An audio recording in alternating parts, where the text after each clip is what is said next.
O paciente não estaria sentado, estaria deitado porque é um paciente calmo.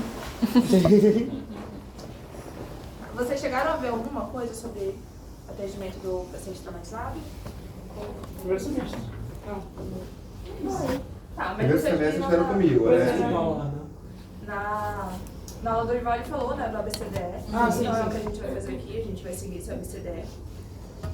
Enfim, começando pelo A, a primeira coisa que a gente faz é... Pense numa situação, desculpa, vou só começar. Pense numa situação, vocês estão lá no pronto atendimento e chegou o paciente para vocês, tá? Bom, o paciente vai chegar, a história é essa, né? Vai chegar do primeiro atendimento, ele vai chegar com colar cervical, vai colocar? Então pronto. Então o paciente chegou lá na UPA. Acabou de acontecer um acidente com o paciente de vocês. Beleza? Primeira coisa que a gente vai fazer, se apresentar para o paciente e identificar quem é o paciente. Bom dia, meu nome é Alana, qual é o seu nome? Gabriel, Gabriel, você sabe o que aconteceu? eu bati meu carro. Bateu o carro? Tá, então a partir desse momento, a gente já tem uma resposta do paciente na qual a gente consegue avaliar. O paciente está falando de uma forma clara, de uma forma concisa, sem estar gaguejando, sem estar com voz rouca, então ele está até o momento que a via aérea pega. Então a primeira parte, por que a gente fala com o paciente? Para verificar se ele está orientado e se ele está conseguindo falar normalmente. A partir disso a gente vai para colar cervical ainda não. A gente vai ofertar oxigênio na máscara, nos litros por minuto, colocar oxímetro de pulso para verificar a saturação do paciente, beleza? Aí a gente vai identificar qualquer lesão que possa ter na face ou no pescoço desse paciente, porque se o paciente apresenta lesão ou queimadura nessa região é indicativo de intubação orotraqueal. Se tá tudo certo, a gente pode prosseguir para colar cervical. Foi? Colocou colar cervical no paciente. A partir disso, aqui a gente colocou porque vocês precisam citar as manobras para garantir a permeabilidade de L-thrust e chin lift. Quando é que vocês vão fazer essa manobra? Vocês falaram com o paciente, ele não tá falando direito. Ele tá um pouco gago, ele tá com dificuldade para falar. Primeiro de tudo, a gente colocou colar cervical, porque para realizar as manobras precisa estar com proteção da coluna cervical. A gente vai fazer a jaw thrust, a elevação da mandíbula, e depois a gente, ou chin lift, que seria a elevação do mento aqui, já com colar cervical, tá? Lembrando que na suspeita de trauma cervical gerado, a suspeita vai ser gerada pelo quê? Às vezes eu não tenho um exame de imagem imediato, então eu preciso identificar a verbalização desse paciente. Então, o paciente consciente orientado e ele não verbaliza uma dor em região cervical, eu posso fazer a chin lift, né, com colar cervical. Se existe uma suspeita de trauma cervical, isso eu falei lá no primeiro com vocês, eu não faço hiperextensão, eu faço jump thrust, que é a elevação do ramo mandibular, e eu vou abrir vias aéreas. Então, essa decisão ela vai acontecer nesse momento. Pacientes desacordados, isso vai ser evitado, então eu vou fazer jump thrust, já imaginando que o paciente ele possa ter um trauma. É claro que sinais como edema, desalinhamento, lembro que eu falei lá no primeiro para vocês, inclusive eu dei agora para o primeiro de novo, eu trabalhei bastante a respeito disso. Então a gente vai ter essas percepções da região cervical, né? Alguma perfuração, um pérfuro cortante transfixado, hematoma, desalinhamento com dificuldade de realinhamento, tudo isso é feito lá, falado lá no primeiro para vocês. Então, jump thrust, chin lift, mediante situações. A chin lift ela é mais eficiente, porém ela leva a um risco maior de trauma, então, importante. Indicação de chin lift quando eu não tenho suspeita de trauma cervical. Professor, mas o que me elimina a possibilidade de trauma não é só a imagem? Não. Falei lá, lembra que eu falei lá no primeiro, o paciente está encontrado no carro, consciente orientado, ele fala que ele não tem dor nenhuma. O nível de consciência dele me dá garantia que ele consegue relatar de forma eficiente, não tem porque eu pensar que ele tem um trauma cervical. Claro que aquela observação, aquele cuidado do momento imediato, da hiperexcitação dele, ele não está localizando. Mas de forma geral, a manobra ela pode ser executada se eu tiver segurança, tá bom? Beleza, a gente fez as manobras, então vamos verificar a partir do oxímetro e a partir da resposta do paciente se a ventilação está adequada. Se melhorou, beleza. Se não melhorou, o paciente continua com uma saturação baixa e uma ventilação ruim, a gente vai precisar da intubação orotraqueal. E aí, nesse momento, vocês precisam identificar se o paciente de vocês precisa ou não. No caso do meu paciente, ele não precisa, Mas mesmo assim, para a formativa, vocês vão precisar citar os dois exames que a gente faz para verificar se essa intubação vai ser difícil, que é a regra do 332 e Mallampati. No 332, a gente verificaria 3 dedos de distância entre os dentes incisivos, 3 dentes de distância entre o mento e o ocioide e 2 dedos entre o ocioide e a cartilagem tireoide. Mallampati, a gente ia verificar as estruturas internas da boca, úvula, palato mole e acho que palatinas e falsos também, mas de forma geral. Classe 1, a gente tem uma distância bastante grande entre a úvula e a língua, classe 2 está encostando, na classe 3 a gente verifica parcialmente a úvula e no 4 a gente não consegue identificar, que seria uma intubação difícil. Tá, a partir daí a gente verifica os sinais vitais do paciente. O monitor vai falar para vocês na hora da formativa, tá tudo certo, a gente pode prosseguir pro B. Se não tiver tudo certo, teve algum problema no ar e a gente precisa verificar o que é que está acontecendo, porque o paciente precisa estar com uma ventilação adequada. No B, a gente... No B, a gente vai fazer basicamente o exame físico do tórax. Então a gente vai fazer a inspeção do tórax. Qual é a inspeção do tórax? Amiga, posso fazer uma adendo? Pode. Em relação a respiratório, se vocês verem paciente com queimadura facial ou que veio de algum processo de queimadura, é obrigatório fazer a intubação. Porque compreende-se que o paciente inalou fumaça, pode ter edema de glote, vai fechar e vocês não vão conseguir fazer o atendimento desse paciente. Então, sempre que vocês verem paciente com queimadura facial, Queimadura facial ou lesão mitral na face e pescoço é indicativo de intubação. Professor, mas esse paciente ele é um acidente automobilístico. Quem me garante que o carro não pegou fogo? Né? Então ele pode ter ficado exposto a uma hipertermia elevada por uma queimadura do painel do carro. Então é importante avaliar. Então a Lana mencionou, a Jô está reforçando, neurológico me indica intubação, mas possível lesão de mucosas orofaríngeas é importante. Por que edema? Automaticamente vai começar a gerar um edema, aquele paciente ele vai começar a fazer contrição daquela região e aí não vai ter permeabilidade. Então, quanto mais tempo eu demorar, mais difícil talvez será aquela intubação secundária. Então, identifiquei, vi sinal de queimadura, o mais rápido possível eu penso em sedar e intubar aquele paciente. A inspeção está movimento bilateral. A mobilidade do pescoço também é avaliada nesse aqui embaixo, que esqueci o nome que é. Não, mobilidade, a gente vai deixar o pescoço do paciente imóvel. A gente colocou classe cervical, o objetivo é não mover o pescoço. E essas daqui é para testar o quê? Permeabilidade da via aérea. Se ele não tá com uma oxigenação bacana, não tá ventilando bacana, pode estar sendo alguma obstrução, e aí a gente vai tentar melhorar assim, com a Dialdrost e a Chin-Lift. É para melhorar, não é tipo mobilidade do pescoço, é eu libero permeabilidade vias da via aéreas. aérea. Eu libero via aérea. Né? O 332, não sei se é isso a tua pergunta também, é uma medição estrutural.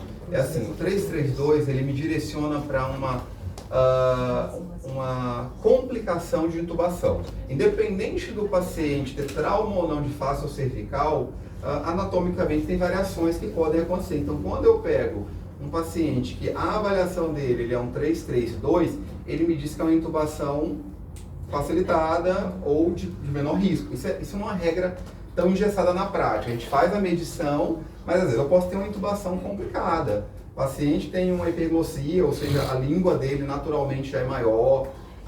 Às vezes ele está comunicando bem porque ele está acostumado com aquela hiperglossia, ou seja, a língua dele é maior do que o normal. É um achado que a gente pode encontrar. Então, quando ela faz a observação lá, do 332 não vai dar alteração. Mas quando ela olha o Mallampati, ele tem um Mallampati complicado. Entendeu? Não, às vezes eu tenho algum paciente que tem alguma deformidade congênita, algum trauma anterior, como que é? Mastia, esqueci o nome agora, aquele queixinho recuado. Esqueci o nome agora, ortognático. Aquele que faz a correção. Que faz a correção, esqueci o nome agora da patologia. Então esse paciente, eu vou ter um recuo, aqui não vai ser 3, aqui vai ser 2 às vezes.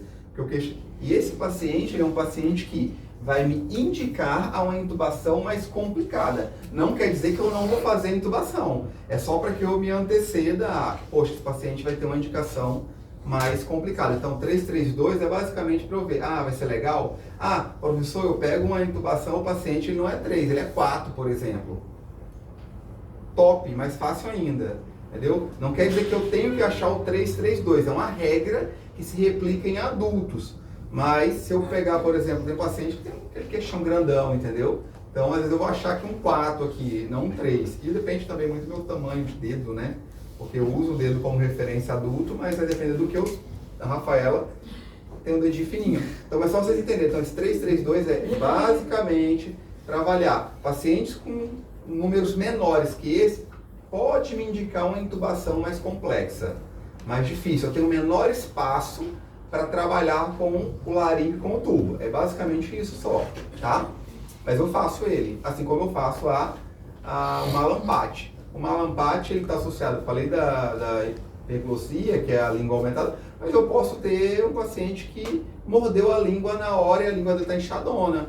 Eu posso ter um paciente que o motivo dele é trauma facial e trauma cervical, uma lesão, bateu algum ferro na região traqueia no momento do acidente, o volante do carro, por exemplo, e essa região está com edema, então o malampate dele vai ficar comprometido. Então, eu sei que aquele comprometimento vai me dificultar. Às vezes eu pego um malampate de 4, por exemplo, talvez a minha intubação não vai ser legal e talvez eu vou com uma CRI, com uma traqueostomia de emergência.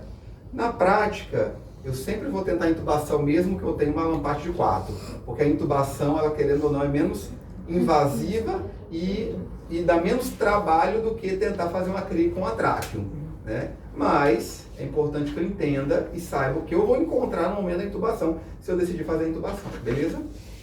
Foi? Então, há basicamente máscara de oxigênio, o oxímetro e colar cervical. O resto é que vocês vão identificar falando para poder decidir uma intubação ou não.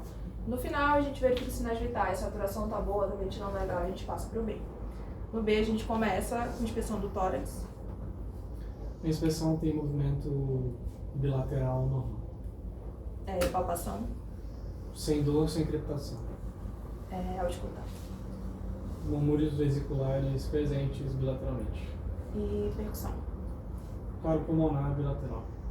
Beleza, então a inspeção do tórax do paciente está tudo normal. Caso tivesse alguma alteração na percussão, massa 6, a gente poderia optar por um possível hemotórax, um timpanismo, possível pneumotórax. Então isso aí a gente precisa que vocês saibam, tá lá no material da TLS também.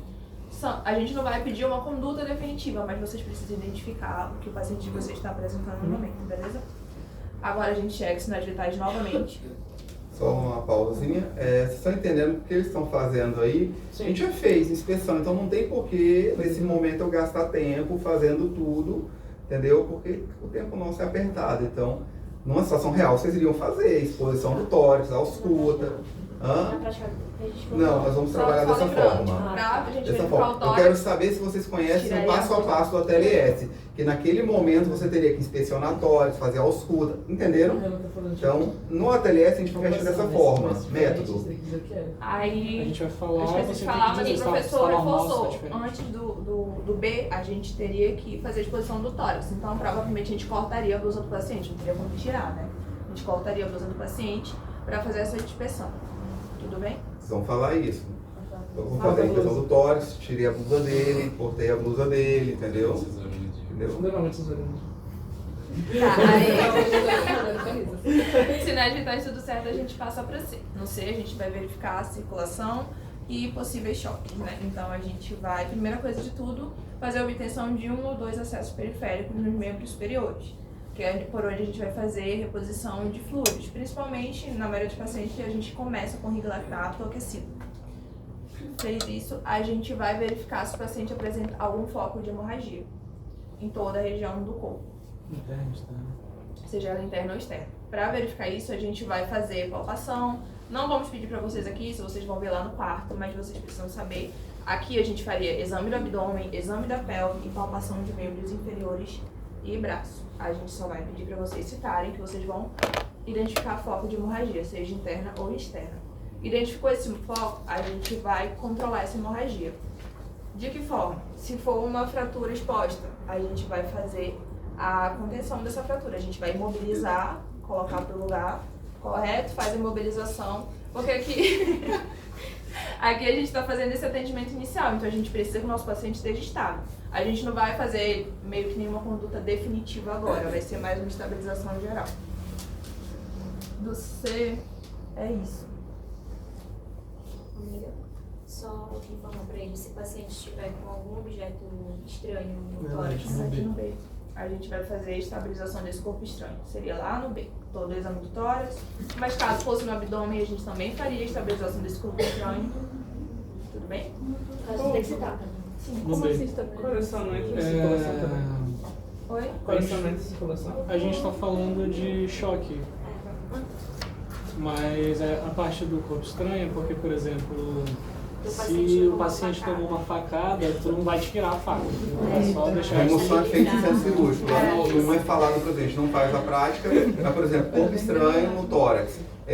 Como que é a imobilização? Alguém perguntou como que é a imobilização? É atadura, coxinha no entorno, faz a imobilização e manda o mais rápido possível. Esse paciente, ele pula algumas fases, acontece tudo simultâneo dentro da emergência, né? Vocês vão ver que é uma loucura quando vocês estiverem lá no hospital. Então, quem já teve a oportunidade de ver algum momento, que acho que não é a realidade de vocês, entende. Eu que trabalhei, eu sou emergencista, então, e trabalhei muitos anos na emergência, então é uma loucura, tipo assim, uma loucura que eu falo, assim, do ponto de vista, acontece tudo muito rápido.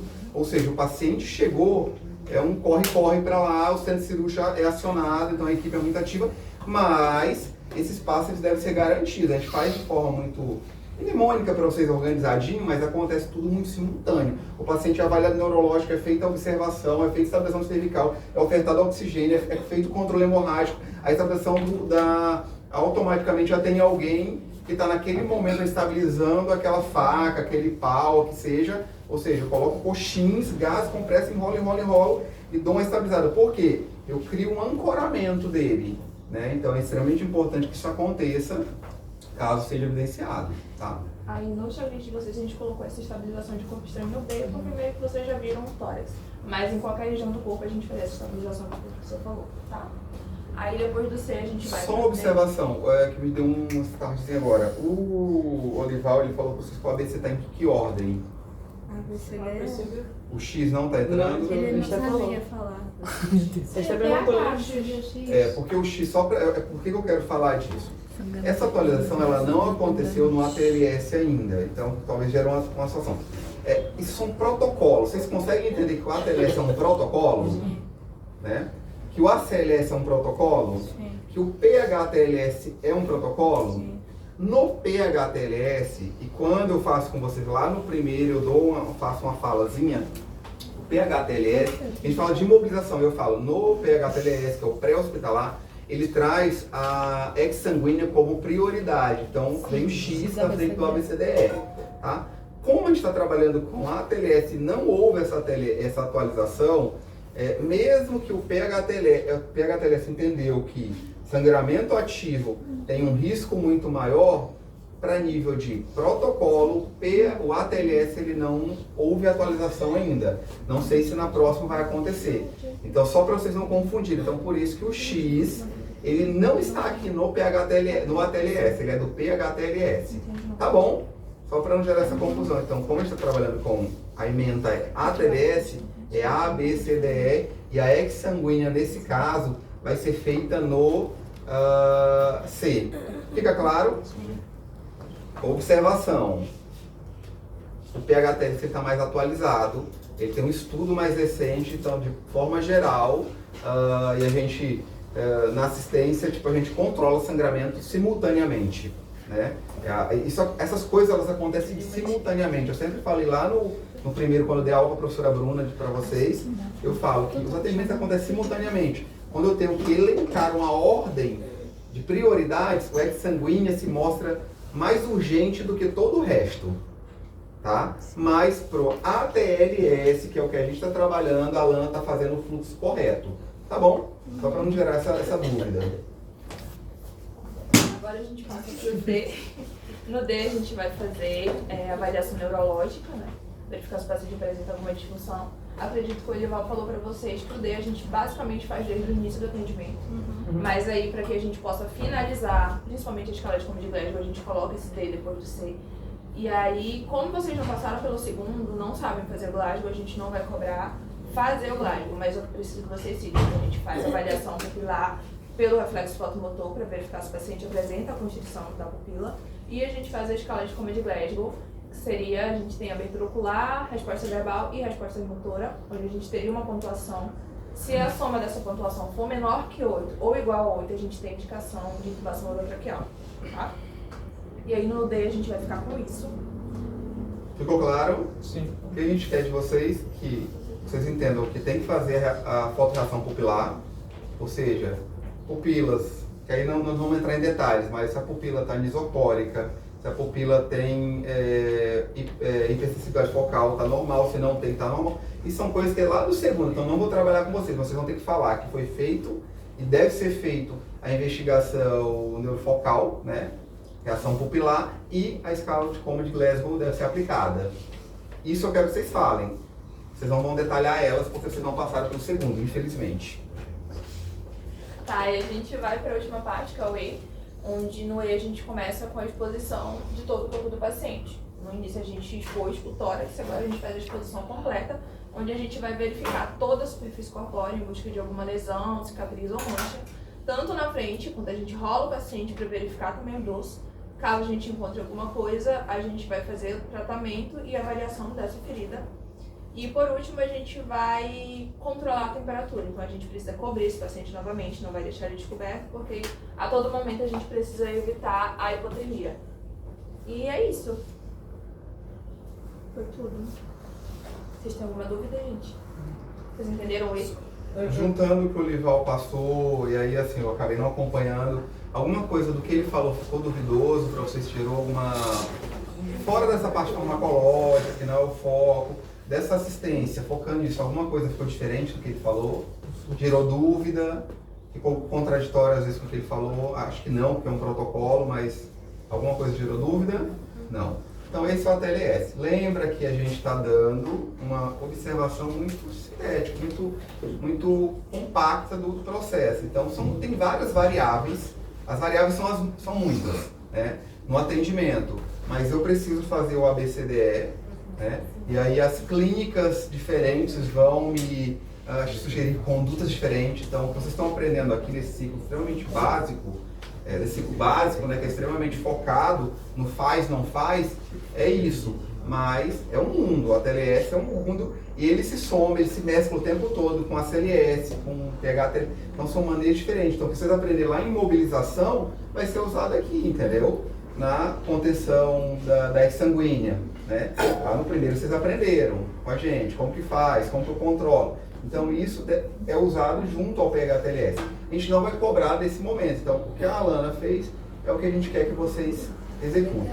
Como eu falei, a parte da intubação, nós vamos deixar para um outro momento, então intubação é feita com ADSU. É muito trabalho com ADSU. Como a gente faz o ATLS, eu acho legal dar um primeiro contato. Então os meninos, Alana, o Gabriel, os meninos que passaram comigo, a Josi, os meninos que passaram comigo, fizeram intubação. A gente pega o manequim e a gente coloca vocês para fazer uma intubaçãozinha rápida. Como a gente mudou o modelo um pouco, a gente vai trabalhar isso, vocês vão focar nisso. E aí a gente está até pensando com a sugestão da Josi, da Alana, da Yara, de a gente criar um momento extra com vocês. Tá? Isso é uma observação que eu quero fazer agora com essa turma e com a outra. Se alguém fizer objeção, a gente não faz. Elas sugeriram da gente, como a gente mudou e a gente não fez intubação, não é obrigatório, tá? Vocês vão ver lá com a ADSU, mas eu acho que no lugar de vocês, eu gostaria de ter esse contato com um laringo, com um tubo, entendeu? Antes de chegar lá com a ADSU, né? Ele é um pouco, como um bom japonês, ele é um pouco mais apressado e sem paciência. Meu amigo, gosto dele indo voltando, mas ele é um pouquinho acelerado, não é? Então,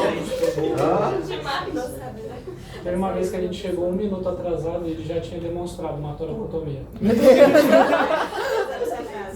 ele é acelerado, não sabe. Não sabe, né? Não fala. Não, estuda mais, tá bom, não sabe. Próximo. Quando vocês verem a tela de novo com ele, a gente vai ver mais essa parte de o que fazer no hemotórax, fazer no pneumotórax, vocês vão ver drenagem, tórax centésimo, vocês vão ver isso. E aí tá, vai voltando essa questão da intubação, então o que a gente pensou? Acho que vai ficar apertado para fazer hoje. Eu acho que a CLS, se a gente colocar a intubação e a CLS também vai ficar um pouco... A gente pensou em marcar um momento, vocês agora estão, pelo que eu entendi, vocês vão estar livres, né? Essa semana. Não. Fora do professor.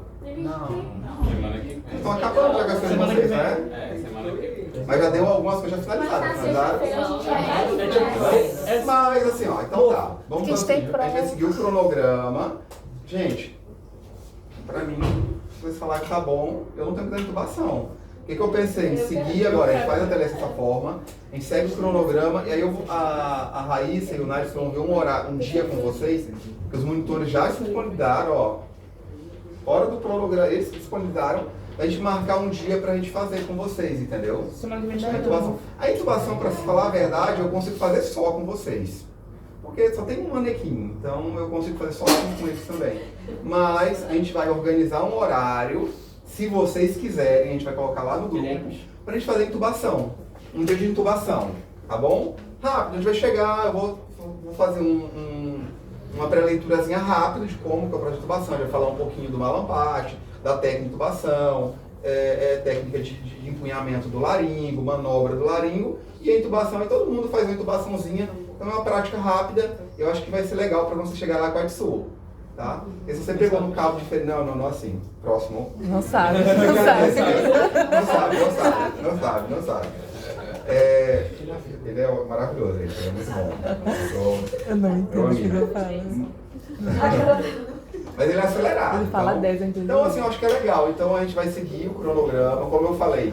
Não faz parte da minha emenda, só que eu acho como que eu passo para a TLS, a CLS, não mostro para vocês como pega no cablarinho, como manuseia, entubar o manequim difícil pra caramba, né? A gente pode entubar um de vocês também, brincadeira. Raul!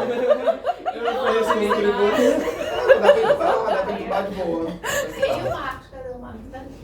Vocês já viram um vídeo de um cara que ele se entuba? Não. Eu já vi. Dando aula, que ele se entuba. Muito doido, muito doido. Eu tô... Brincadeira, gente, ninguém se entubar não. É engraçado que tem um vídeo, acho que foi tirado o vídeo dele. Ele é muito bom. Faz com a pessoa rodada. Na realidade, a gente faz com ela sedada. Não, a gente faz com ela sedada ou com nível de consciência reduzido, rebaixado. Mas, por exemplo, ele aplicava aquele anestésico oral, a lidocaína oral, que é o mesmo que o Atsu usa para endoscopia, você diminui a motilidade e você não tem reflexo vagal ou ativado. Então, eu lembro, não sei se esse vídeo existe ainda, tem tempo que eu vi algumas vezes esse vídeo, é muito bom. Ele borrifa, espera um pouquinho e aí depois, aí o vídeo dele é um áudio gravado, né? É massa, é diferente. Mas enfim, brincadeiras à parte, então a gente vai fazer isso, tá? Vamos fazer. Obrigado, foi top, foi legal. Alguma dúvida? Não. Vamos praticar? Os monitores todos estão bem alinhados, a gente vai praticar um pouco, tá? Gente, 10 minutos dá tempo de sobra para observação fazer isso, né? O que vocês acham? A gente nem discutiu, né? 10 minutos.